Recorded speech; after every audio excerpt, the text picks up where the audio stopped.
Assalamualaikum warahmatullahi wabarakatuh. Perkenalkan, nama saya Rijatri Haditya.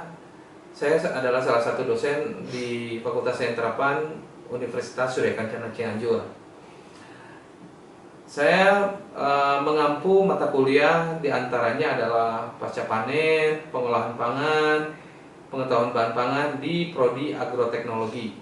Adapun mata kuliah yang lain yang masih berafiliasi ya seperti misalkan multimedia, karena emang ada kekhususan dalam revolusi pendidikan 4.0 ya.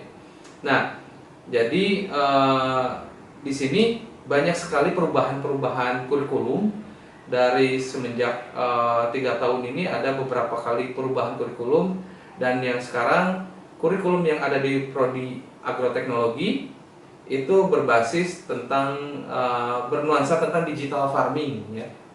Makanya dari itu banyak sekali di sini dalam capaian pembelajarannya mengutamakan tentang pasca panen yang berbasis digital farming ya.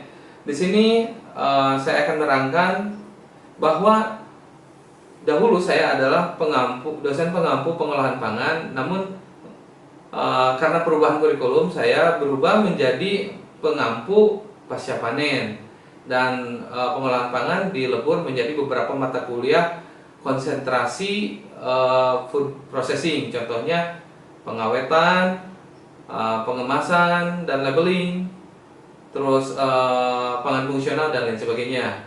Namun dari itu saya akan menjelaskan di sini mata kuliah yang diampu saya sejak tahun 2013 semenjak saya jadi dosen tidak tetap. Tapi alhamdulillah tahun 2015 saya menjadi dosen tetap. Nah, di sini saya akan mencoba menjelaskan tentang mata kuliah pasca panen. Nah, mata kuliah pasca panen ini memiliki capaian pembelajarannya, diantaranya untuk kemampuan khusus ya. Di sini ada beberapa yang diutarakan, yaitu mampu menginisiasi, menginkubasi dan mengolah ataupun mengelola agribisnis skala usaha tani berbasis pada sistem pertanian berkelanjutan, sustainable agriculture, atau pertanian terpadu ya, ataupun integrated agriculture. Dan yang kedua adalah mampu mengolah pasca panen ini dengan berlandaskan pada digital farming. Nah, di sini ada nuansa-nuansa digital farming yang mana nanti mahasiswa akan dikenalkan teknologi-teknologi terbaru dalam pengaplikasian pasca panen. Oke. Nah, di sini juga karena di Fakultas Sains Terapan ini sudah didukung dengan learning management system, jadi ada beberapa istilahnya ada beberapa platform yang telah kami sediakan untuk pembelajaran daring ataupun hibrid ataupun luring. Contohnya misalkan di hybrid ini mahasiswa itu dikombinasikan antara luring dan daring. Yang daring ini mahasiswa diperkenalkan dengan berbagai platform. Yang kesatu adalah platform video pembelajaran yang mana bisa dilihat di contohnya ini ya, platform kami di Learning Management System Master ya.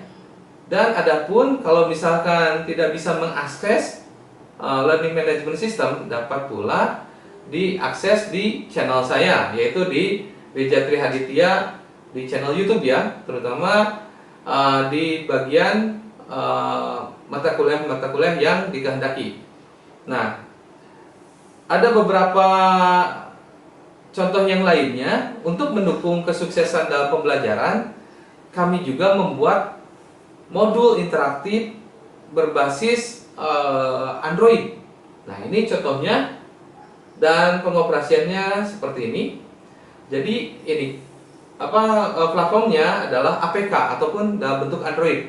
Di sini hampir setiap dosen di Fakultas Sains Terapan ini dilatih dalam pembuatan modul pembelajaran interaktif ataupun berbasis Android. Oke. untuk mempersingkat waktu, izinkan saya menjelaskan bagaimana cara saya dalam menyampaikan teori ataupun menyampaikan mata kuliah. Biasanya saya menyampaikan dengan metode inquiry. Metode inquiry yang saya pakai biasanya based on dari study case ya, ataupun studi kasus biasanya yang ada di masyarakat. Nah, ini akan dilibatkan mahasiswa untuk melatih pola pikir, pola analisanya. Misalkan saya mengajukan pertanyaan yang berbasis dari kejadian nyata di lapangan. Nanti mahasiswa menjawab dan saya akan mengkoreksi. Nah, metode pembelajaran yang lain yang saya terapkan adalah jadi yang pertama adalah mahasiswa mengumpulkan poin sebanyak-banyaknya. Saya ngasihkan poin untuk apa? Untuk diakumulasikan nantinya bisa sebagai bahan acuan pertimbangan saya dalam penilaian akhir. Nah, metode yang lain yang dipakai juga adalah selain interaktif, lalu evaluasi. Di dalam setiap pertemuan saya melakukan evaluasi hasil pembelajaran, di mana mahasiswa mencoba untuk merecall apa yang saya jelaskan. Itu. Nah, kali ini saya akan menjelaskan tentang fisiologi pasca panen. Oke. Nah, di dalam fisiologi pasca panen ini, di mana fokus pada komoditas, kesatu hortikultura, kedua biji-bijian ataupun serelia, ketiga umbi-umbian. Nah, pemahaman di sini di pasca panen ini, mahasiswa diharapkan paham terhadap perubahan karakteristik pasca panen, terutama pasca panen komoditas, terus paham terhadap mutu dan standar mutu dalam suatu komoditas, terus pemahaman teknik pasca panen, terus mampu merancang suatu teknik pasca panen pada komoditas hortikultura, mulai dari on farm diambil, lalu misalkan dibersihkan, di trimming, sortasi, grading dan lain sebagainya sampai ke pengemasan. Gitu. Ini adalah cakupan-cakupan keahlian mahasiswa nanti ada di dalamnya. Terutama nanti pada saat perancangan pengemasan itu diharapkan berbasis digital farming. Ya. Oke. Nah, di sini ada hortikultura. Apa itu hortikultura? Hortikultura adalah berasal dari bahasa Latin ya, artinya hortus dan coler ataupun kultura, di mana tanaman kebun yang artinya hortus dan coler ataupun kultura artinya budidaya. Jadi tanaman kebun yang dibudidaya. Nah, bidang kerja hortikultura meliputi pembenihan, pembibitan, kultur jaringan, produksi tanaman, hama dan penyakit, panen, pengemasan, dan distribusi. Nah, dari sinilah kegiatan pasca panen ikut berpartisipasi dalam hal, contohnya di sini adalah panen, pengemasan, dan distribusi. Nah, di dalam panen dan pengemasan itu ada beberapa tahapan yang kita harus pelajari. Oke? Terus objek hortikultura apa aja? 1. Tanaman buah atau pomologi atau frutikultur. 2. Tanaman bunga atau florikultur. Terus tanaman sayuran, olerikultura, tanaman obat-obatan, biofarmaka, dan tanaman landscape, ya, tanaman hias ataupun tanaman landscape. Salah satu ciri khas produk hortikultura adalah perishable, di mana perishable itu adalah mudah rusak. Oke. Nah, untuk produk hortikultura ini ada buah-buahan, sayuran, dan bunga potong, ya. Bunga sayuran dan sebagian bunga, dimana kenapa sih kita mengkonsumsi buah-buahan? Karena kesatu kita butuh sumber vitamin, mineral, dan serat. Terus kenapa kita butuh bunga potong? Karena keindahan ruangan, menyatakan perasaan, dan menciptakan aroma. Itu salah satunya kenapa produk hortikultura diminati, termasuk bunga potong. Nah, di sini saya akan menjelaskan lagi tentang tujuan pasca panen. Tujuan penanganan pasca panen yang ke satu adalah mengurangi susut ataupun jumlah dan mutu pada tiap rantai penanganan. Ya, karena di kita masih bobot susutnya terlalu tinggi. Kalau di luar negeri, di negara maju itu sekitar 5-20%, tapi di kita masih tinggi 25-40% bobot kehilangan. Jadi makanya itu kita harus berusaha menggeluti bidang pasca panen untuk apa? Untuk mengurangi bobot susut. Ya. Terus yang kedua adalah mempertahankan mutu yang diinginkan. Ya, mutu biasanya adalah standar yang dibutuhkan atau yang diinginkan oleh konsumen. Tidak mungkin mutu standarkan oleh produsen, tapi mutu itu adalah standar yang dikeluarkan yang diinginkan konsumen dan dijawab oleh produsen. Oke. Terus tujuan yang lainnya adalah memperpanjang masa simpan sehingga dapat ketersediaan pasokan di lokasi manapun dan sepanjang waktu. Gitu. Jadi kalau misalkan ada buah durian khas Lampung, kita bisa menikmatinya dan lamanya distribusi bisa tertangani, dan ketika kita posisinya di Jawa, kita bisa menikmati dengan keadaan segar. Gimana caranya? Nah, disinilah kita akan mempelajarinya. Tadi kita udah saya udah menjelaskan tentang materi. Nah, giliran sekarang adalah kuis dan trivia, di mana kalau mahasiswa bisa mampu menjelaskan dengan apa yang tadi saya utarakan dan mampu merecall, nanti saya akan membuat poin ataupun memberikan poin sesuai dengan tingkat kesulitan, dan ini disebut adalah trivia. Nah,